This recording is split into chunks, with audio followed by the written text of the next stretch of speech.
আল্লাহ পাক রমজানুল কারীমকে তিনটা মালাকা দিয়ে সাজিয়েছেন, তিনটা স্তর স্টেপ দিয়ে সাজিয়েছেন, কত চমৎকার। প্রথম 10 দিন হলো রহমতের, আজকে বিদায় নিতেছে। দ্বিতীয় 10 দিন হলো মাগফিরাতের, তৃতীয় 10 দিন হবে নাজাতের। বলুন সুবহানাল্লাহ। এখন প্রশ্ন হলো আমরা রহমত পাইলাম কিনা? এই রমজান শরীফের রহমত আমরা বঞ্চিত হইলাম কি? এই রহমত আমরা পাইলাম কিনা, না রহমত থেকে আমরা নিরাশ হয়ে গেলাম? কিভাবে বুঝবেন? আল্লাহ পাককে খুশি এবং রাজি করার জন্য আমরা এই রমজান শরীফের সিয়াম সাধনাগুলা করতেছি, সবর করতেছি, ঠিক কিনা?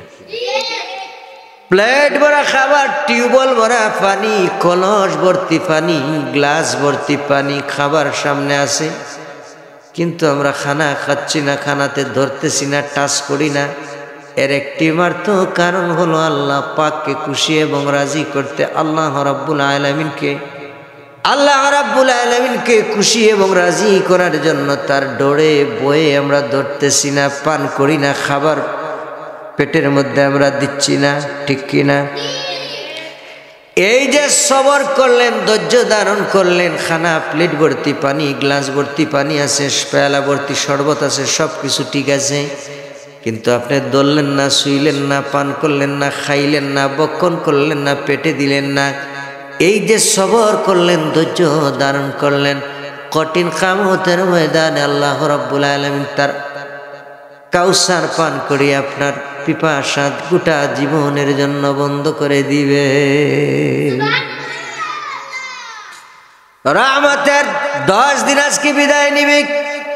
আমরা রহমত পাইলাম কিনা, আল্লাহ পাক আমাদেরকে রহমত দিলেন কিনা কিভাবে বুঝবেন? যদি আপনার মন সাক্ষী দেয়, আপনি যদি সঠিকভাবে সহিভাবে রমজান শরীফের সিয়াম সাধনাগুলা যদি আপনি পরিপূর্ণভাবে পালন করতে পারেন, পরিপূর্ণভাবে আপনি সিয়াম সাধনাগুলা করতে পারেন, তাইলে আল্লাহ রাব্বুল আলামিন আপনার উপরে খুশি এবং রাজি হবেন এবং তার ঈমান সাক্ষী দিবে, তার অন্তর সাক্ষী দিবে যে আমার রোজা, আমার সিয়াম সাধনাগুলা হয়েছে, আল্লাহ পাক আমার উপরে খুশি এবং রাজি হয়েছেন, মন সাক্ষী দিবে, ঠিক কিনা?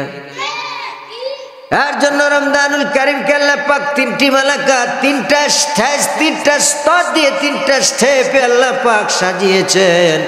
প্রথম 10 দিন রহমত দিলেন, দ্বিতীয় 10 দিন মাগফিরাত দিলেন, তৃতীয় 10 দিন নাজাতের দিলেন।